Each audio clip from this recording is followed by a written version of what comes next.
حجر کہتے ہیں پتھر کو، حجر اسود آپ نے سنا ہوگا، حجر جو ہے پتھر کو کہتے ہیں، اصحاب الحجر کا اس میں نام ہے، یعنی پتھر والے لوگ، وہ ایک قوم تھی، ان کا تذکرہ اس میں آیا ہے۔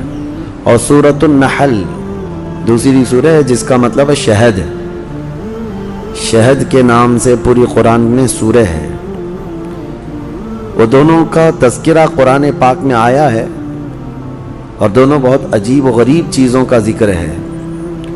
یہ اصحاب الحجر کون تھے؟ پتھر والے لوگ، یہ ایک ایسی قوم تھی، بہت اونچے چوڑے لمبے لوگ تھے، بڑے طاقتور لوگ تھے، اور ان کا کام یہ تھا کہ پورے پتھر کے پہاڑ کو ہاتھوں سے تراش کر کے اپنا گھر بنا لیتے تھے۔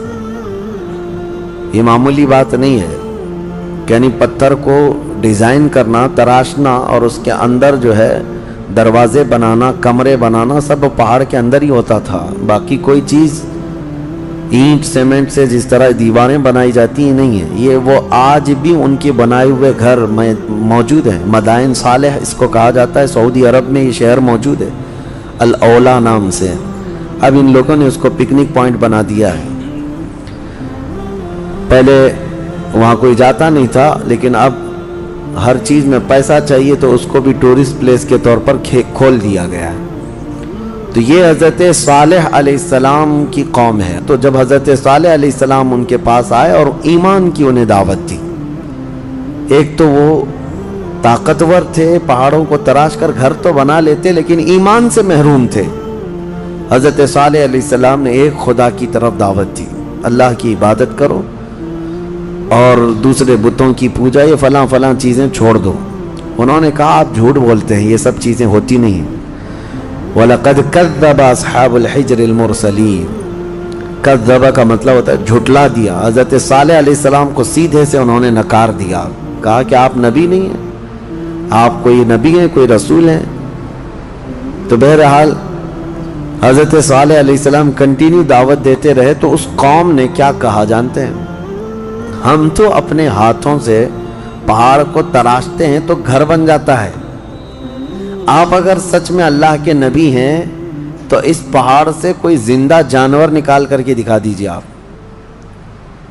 پہاڑ کے یعنی پتھروں سے۔ تو حضرت صالح علیہ السلام کو چیلنج کیا تھا لوگوں نے۔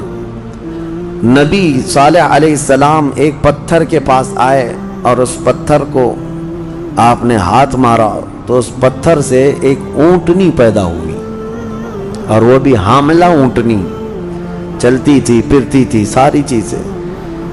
آپ کو میں یہ بات بتا دوں کہ جانور سے جانور کا پیدا ہونا یہ نیچرل ہے، اور کسی پتھر سے ایک جاندار پیدا ہو جانا، اس کو کیا کہیں گے؟ یہ معجزہ ہے۔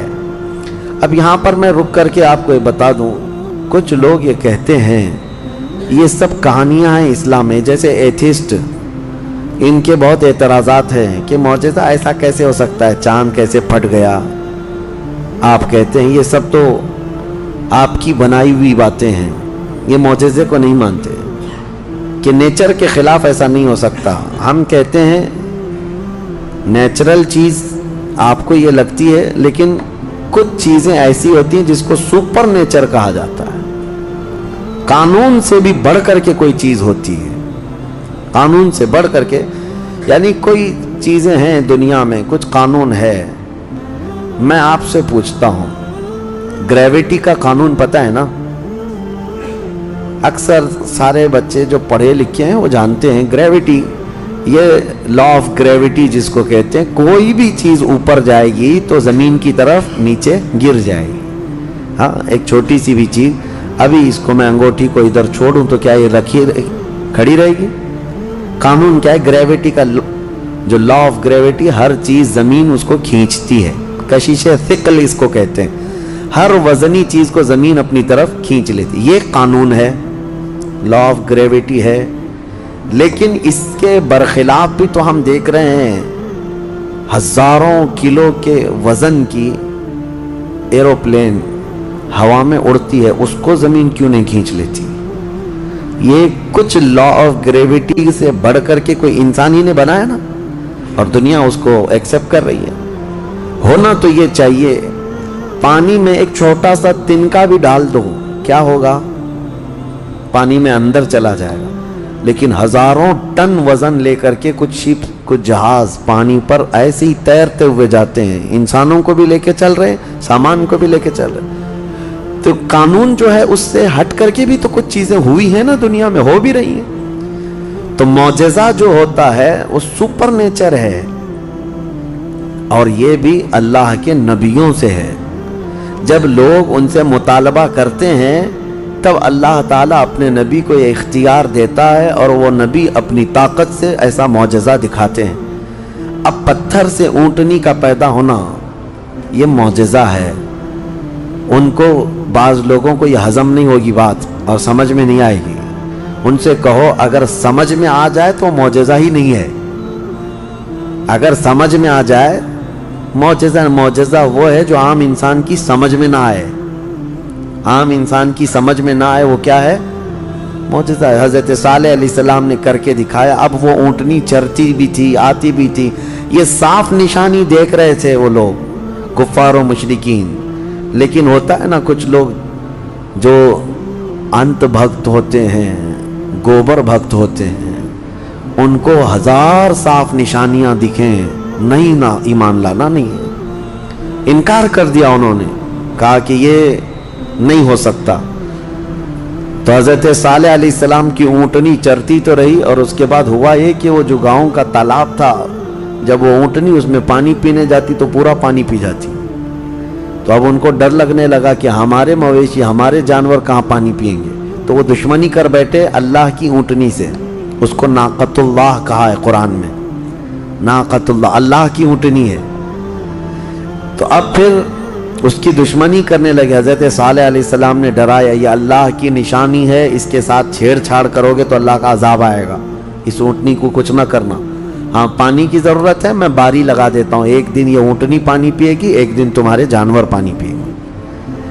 اس طرح باری لگی، سب کو پانی ملتا تھا. لیکن اس کے باوجود یہ قوم سمود جو غرور اور گھمنڈ میں مبتلا تھے، انہوں نے ایک دن حضرت صالح علیہ السلام کی اس اونٹنی کو پکڑا اور تیر مار کر کے اس کو قتل کر دیا، اس کو مار دیا. جب اونٹنی جیسی ہی ختم ہو گئی، اللہ کا عذاب آنا تھا. وہ کیا کہتے تھے پتہ ہے؟ ہمیں پتہ ہے عذابات کا آپ جو ڈر سناتے ہیں، اگر نوح علیہ السلام کی قوم پر جیسے عذاب آیا تھا، کیا آیا تھا؟ طوفان، پانی بھر گیا تھا. اگر آسمان سے بارش بھی نازل ہو، طوفان بھی آئے تو ہمیں کچھ فرق نہیں پڑے گا، کیونکہ ہم بہت اونچے پہاڑوں پہ رہتے ہیں. پتھر کے پہاڑ اس کے اندر رہتے تھے، پہاڑ تو نہیں بہیں گے.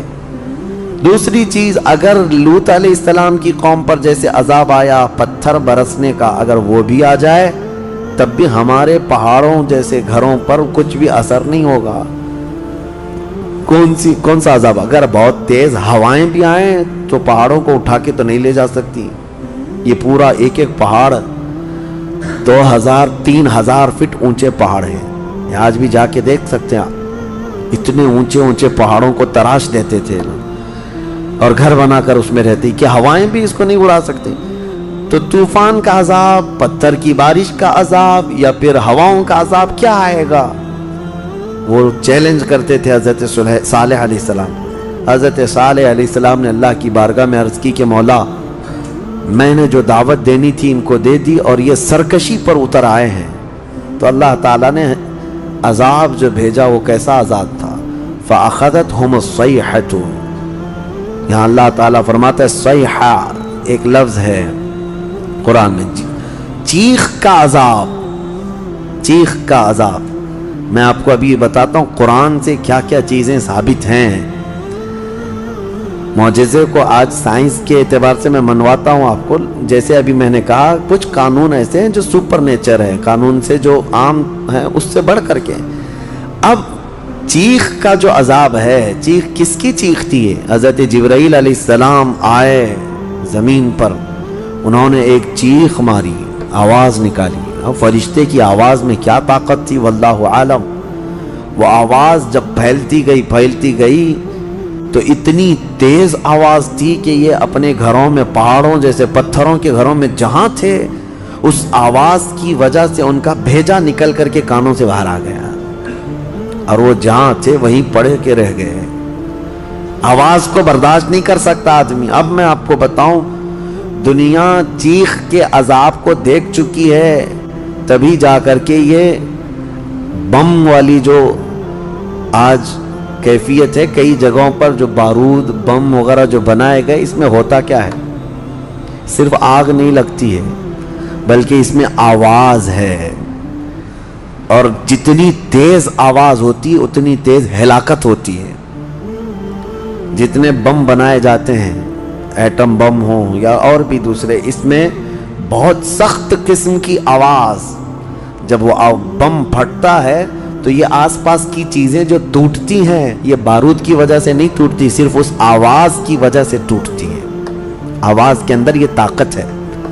کبھی آپ ڈی جے کو بجتے ہوئے دیکھتے ہوں گے، جب بہت تیز ساؤنڈ ڈی جے والے لگاتے ہیں تو ہمارے گھر کی کھڑکیاں ہلنے لگ جاتی ہیں. آپ محسوس کرنا، کبھی آپ کے گھروں کے سامنے سے اگر کوئی ڈی جے جانے لگ جائے تو گھر کے برتن بھی ہلنے لگ جائیں گے. ان کو کون ہلا رہا ہے؟ برتنوں کو کون ہلا رہا ہے؟ کھڑکیوں کو کون ہلا رہا ہے؟ آواز میں اتنی طاقت ہے. یہ تو ڈی جے بہت شارٹ قسم کی آواز ہے جس کو آج آپ سن سکتے ہیں، لیکن جو بم کی آواز ہے اس کو آپ کے کان نہیں سن سکتے. اور یہ دنیا کی بنائی ہوئی آوازیں ہیں، اس سے کئی ہزار گنا زیادہ ایک فرشتے کی آواز میں طاقت ہے. جب وہ آواز آئی ہوگی تو پھر انسانوں کا کیا حشر ہوا ہوگا. تو صرف چیخ کی وجہ سے وہ پوری قوم ہلاک ہو گئی، سب اپنے گھروں میں پڑے رہ گئے، وہ عذاب الہی کے شکار ہو گئے. یہ ان کا ذکر اس سورے میں آیا ہے. ان کو اصحاب الحجر کہا گیا ہے. یہ پتھر والی قوم ہے.